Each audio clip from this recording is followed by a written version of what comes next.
Hello everyone. LT grade UP में finally जो है टीजीटी की वैकेंसीज आ चुकी है। अब ये टीजीटी की जो वैकेंसीज आई है इसमें सबसे जो इम्पोर्टेंट क्वेश्चन है जो बार बार आप लोग कर रहे हो, सब्जेक्ट कॉम्बिनेशन को लेकर के आप लोग इसमें फॉर्म भर पाएंगे कि नहीं, क्लियरली अच्छे तरीके से देखिए अपना सब्जेक्ट कॉम्बिनेशन बन रहा है या नहीं बन रहा है। इसी को लेकर के आज ये वीडियो है। एंड अकॉर्डिंग टू 2025 जो सरकार ने यूपी गवर्नमेंट ने यूपी सरकार ने जो है जो चेंजेस किए हैं उसको लेकर के हम बात करेंगे। देखिए 30 जनवरी 2025 का है, इसमें पूरी चीजें जो है जो चेंज है कॉम्बिनेशन को लेकर के उस पर बातें होंगी और अपना कॉम्बिनेशन मैच कीजिएगा कि आप लोग ये फॉर्म भर रहे हो कि नहीं, क्योंकि बीएड के मोस्ट ऑफ यूपी के ही हमारे बच्चे हैं और सभी के सभी कमेंट कर रहे हो कि मैम क्या हम ये फॉर्म भर सकते हैं, क्योंकि उसमें सीटेट उटेट का कोई पंगा ही नहीं है। सिर्फ आपका बीएड होना चाहिए, ग्रेजुएशन होना चाहिए, कंप्लीट है, फॉर्म डाल लो। अभी हमारे इतने सारे बच्चे पास आउट होकर बैठे हुए, तो सभी का जो कंफ्यूजन है वो अभी हम दूर करेंगे। अच्छे तरीके से वीडियो समझ करके देखना, अपना मैच कर लेना। मैच कर रहा है तो बहुत अच्छी बात है, आराम से जो है आप ये फॉर्म डाल सकते हैं। ठीक है, चलिए स्टार्ट करते हैं। ये सब आप देखोगे ना, यहाँ पे नियमावली है, ये हम टेलीग्राम पर भी दे देंगे ताकि आप लोग डिटेल से एक एक चीज अपने अकॉर्डिंग भी देख लो। यह नियमावली उत्तर प्रदेश अधीनस्थ शिक्षा प्रशिक्षित स्नातक श्रेणी सेवा नियमावली 2024 कही जाएगी। इसका नाम रख दिया गया है और चेंजेस हुए हैं। आपको भी पता है समकक्ष वर्ड को लेकर के प्रॉब्लम चल रहा था, उसको जो है सॉर्ट आउट किया गया है इसमें। तो वो सभी चीजें देखते हैं। यहाँ पर भी कुछ चीजें दी गई हैं। हमारा मेन यहाँ से स्टार्ट होता है, दिखाई दे रहा है सही से? ठीक है, स्तंभ 1 एंड स्तंभ 2।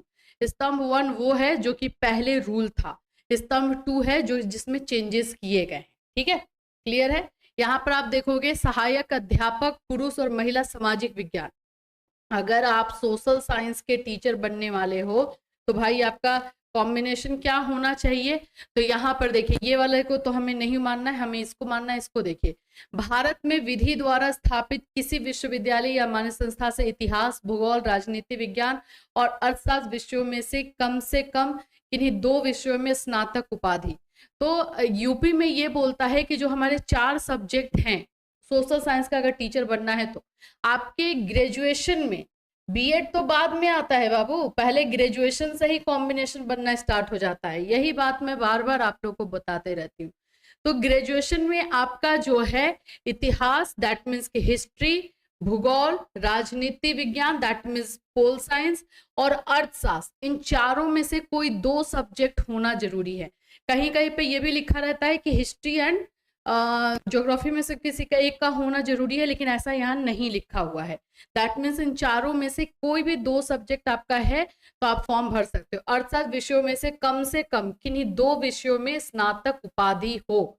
यही अभी 2024 नियमावली नाम से जो जानी जाएगी, इसमें क्लियरली कह रहा है। तो अब आप अपना ग्रेजुएशन में देखिए, और किसी भी साल में, ये जरूरी नहीं है। आप लोग जैसे मैसेज करते हो, बोलते हो मैम मेरा ना हिस्ट्री था लेकिन 3rd ईयर में नहीं था, सिर्फ 1st year and 2nd year के लिए था, तो क्या मेरा हो जाएगा? यस, आपका जो है जो ग्रेजुएशन का 3 साल होता है, उन तीनों साल में से किसी भी साल में होना जरूरी है। क्लियर? तो 2 सब्जेक्ट में जो है आपका ग्रेजुएशन में उपाधि होनी चाहिए। ये हो गया। दूसरा नियम यहाँ पर इसी सब्जेक्ट को लेकर है, सोशल साइंस। यहाँ पे पहले समकक्ष वर्ड यूज किया जाता था, वो हटाया गया है। भारत में एनसीटी द्वारा मान्यता प्राप्त किसी कोर्स में शिक्षा स्नातक बीएड की उपाधि हो, आपका जो है बीएड एनसीटी से मान्यता प्राप्त कॉलेज के थ्रू ही होना चाहिए। समझ में आया? तो ये सोशल साइंस के लिए हुआ। मैं बहुत धीरे धीरे बहुत अच्छे तरीके से बता रही हूँ, क्योंकि आप लोग के मतलब भर भर के मैसेजेस आए हैं, 1000+ मैसेज आया हुआ है मेरे पास, तो इसलिए समझाने के लिए मैं सभी को अच्छे तरीके से कर रही हूँ ताकि किसी को कोई प्रॉब्लम ना हो। चलिए, अगर आपको इंग्लिश का टीचर बनना है तो इंग्लिश, अंग्रेजी के लिए यहाँ पे आ जाते हैं। वही होगा, ग्रेजुएशन में चाहिए होगा आपका इंग्लिश। अच्छा, संस्था से अंग्रेजी साहित्य के साथ, अंग्रेजी साहित्य लिटरेचर से, कहीं कहीं पर आप देखोगे इंग्लिश लैंग्वेज है, इंग्लिश है, ऐसे 50 मार्क्स का और ऐसे था, तो इंग्लिश आपके साहित्य यानी इंग्लिश लिटरेचर के साथ स्नातक की उपाधि। ठीक, भारत में एनसीटी द्वारा प्राप्त मान्यता कोर्स में शिक्षा बीएड। अब इसी कोर्स में आपका भाई, इसी कोर्स से यानी कि आपका बीएड में भी इंग्लिश होना जरूरी है। ये भी आप समझ लेना, क्योंकि ये भी आप लोग कर देते हो प्रॉब्लम। ठीक है, तो ये इंग्लिश का हो गया। नेक्स्ट आ जाते हैं मैथ्स को लेकर के। ठीक, थोड़ा सा मुझे ऊपर करना होगा। मैथ्स को लेकर के देख लो, मैथ्स में क्या बोल रहा है, गणित के साथ स्नातक की उपाधि। ठीक है, तो आपका मैथ्स के साथ ग्रेजुएशन होना चाहिए। भारत में एनसीटी द्वारा मान्यता प्राप्त किसी कोर्स में शिक्षा स्नातक बीएड की उपाधि हो। ठीक है, अब आप एक बात समझो, भारत में एनसीटी द्वारा मान्यता प्राप्त जो बीएड है, अब बीएड में आपको जो है अपना मैथ्स रखना होगा। समकक्ष वर्ड को हटा दिया गया है। ठीक है, विज्ञान के लिए, साइंस के लिए आ जाते हैं। साइंस में भी बहुत प्रॉब्लम करते हो, चलो साइंस के लिए देख लो। तो यहाँ पे संस्था से विषयों के रूप में भौतिक विज्ञान यानी फिजिकल साइंस और रसायन विज्ञान यानी कि केमिस्ट्री के साथ स्नातक होना चाहिए। फिजिक्स और केमिस्ट्री के साथ आपका ग्रेजुएशन होना चाहिए। भारत में एनसीटी द्वारा प्राप्त मान्यता किसी कोर्स में शिक्षा यानी बीएड की उपाधि होनी चाहिए। ठीक है, इसमें भी कोई दिक्कत नहीं, लेकिन फिजिक्स एंड केमिस्ट्री को बोल रहा है। चलो आगे बढ़ेंगे। फिर आ जाते हैं हम जीव विज्ञान यानी कि बायोलॉजी के लिए। तो अगर इसके लिए बात करते हैं तो के रूप में जंतु विज्ञान और वनस्पति विज्ञान के साथ स्नातक की उपाधि एंड देन बीएड। ठीक, क्लियर है, इसमें कहीं दिक्कत नहीं है। जो ज्यादा प्रॉब्लम रहता है वो सोशल साइंस एंड हिंदी में होता है। हिंदी आ गए, हिंदी का भी आ गया, हिंदी में प्रॉब्लम करता है। चलिए हिंदी के लिए जानते हैं, अगर हिंदी का टीचर आपको बनना है तो भारत में विधि द्वारा स्थापित हिंदी स्नातक और एक विषय के रूप में संस्कृत के साथ इंटरमीडिएट अथवा उत्तर प्रदेश संस्कृत शिक्षा परिषद से उत्तर मध्यमा परीक्षा उत्तीर्ण। भाई देखो, हिंदी के टीचर बनने के लिए संस्कृत भी मांग रहा है, वो भी 12th में। आपका 12th में संस्कृत होना चाहिए था, तब आप हिंदी के टीचर बनोगे। और नहीं है तो फिर क्या करोगे? अगर नहीं है तो उत्तर प्रदेश के संस्कृत शिक्षा परिषद से उत्तर मध्यमा परीक्षा उत्तीर्ण होना चाहिए। तो ये चीजें हैं। और देन आपका बीएड चाहिए होगा इसमें। ठीक है, तो हिंदी वाले में संस्कृत इंक्लूड है। संस्कृत का टीचर बनना है तो संस्कृत के साथ आपका स्नातक हो और फिर आपका बीएड हो, कोई दिक्कत नहीं है संस्कृत में भी। और कोई रह गया क्या? उर्दू के लिए तो भारत में विधि द्वारा स्थापित उर्दू के साथ स्नातक की उपाधि एक विषय के रूप में, यानी कि आपका उर्दू जो है कोई भी एक सब्जेक्ट के रूप में होना चाहिए।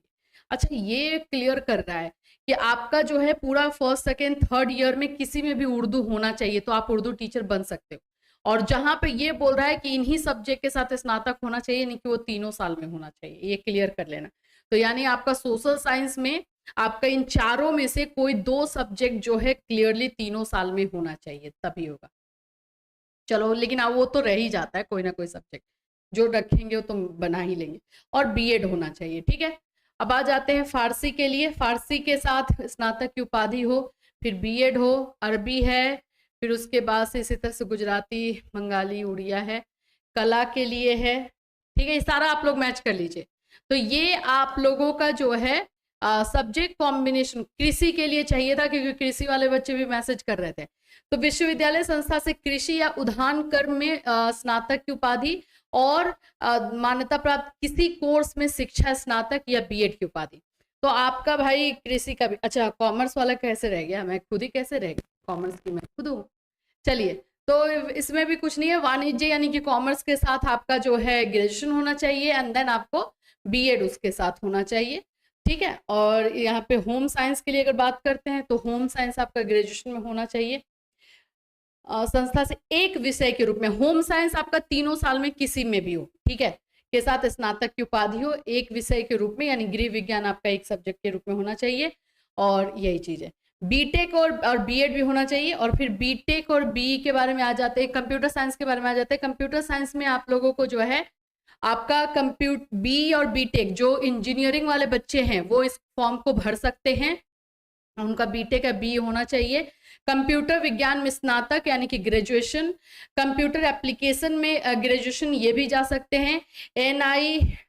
NIELIT से ए स्तरीय कोर्स के साथ स्नातक की उपाधि। बीएड नहीं मांगा है कंप्यूटर टीचर के लिए, इसमें बीएड नहीं मांगा गया है, ये बहुत बड़ी बात है। चलो, कंप्यूटर टीचर वाले बच्चे बीएड नहीं भी है तो भर सकते हो, इंजीनियरिंग वाले बच्चे भी इसको डाल सकते हैं, कोई दिक्कत नहीं। चलो ये सब सही है। नहीं, नीचे दिया गया है, सॉरी बीएड दिया गया है। कंप्यूटर टीचर अगर देखो, जैसे आपने बीटेक किया है, बी क्या है, या फिर कंप्यूटर से आपने जो इंजीनियरिंग की है, तो आपका वो होना चाहिए। एंड साथ ही साथ में यहाँ पर आ जाओ, भारत में एनसीटी द्वारा मान्यता प्राप्त किसी कोर्स में अधिमान्य के रूप में आपका स्नातक यानी कि बीएड होना चाहिए। चलिए, तो बीएड यहाँ मांगा गया। तो ये मैक्सिमम जो है, जो सब्जेक्ट्स है, मैंने आपको अकॉर्डिंग टू आपके जो अभी यूपी में सब्जेक्ट कॉम्बिनेशन को लेकर जो नया रूल बना है उसके अकॉर्डिंग मैंने ये आपको बता दिया है। मैच कर लेना, ये हमारे टेलीग्राम चैनल पर भी दे दिया जाएगा, आराम से बैठ के मैच करना। और फिर उसके बाद फॉर्म भरो और सिलेबस देखो, सिलेबस को लेकर के भी हम आपको वीडियो देंगे ताकि डिटेल से सिलेबस जान ले एंड प्रिपरेशन आप लोग अपना स्टार्ट कर दे। ठीक है, इससे रिलेटेड और कोई क्वेश्चन या कंफ्यूजन है तो इस वीडियो में कमेंट कर सकते हो। फिर मिलूंगी, टिल देन टेक केयर।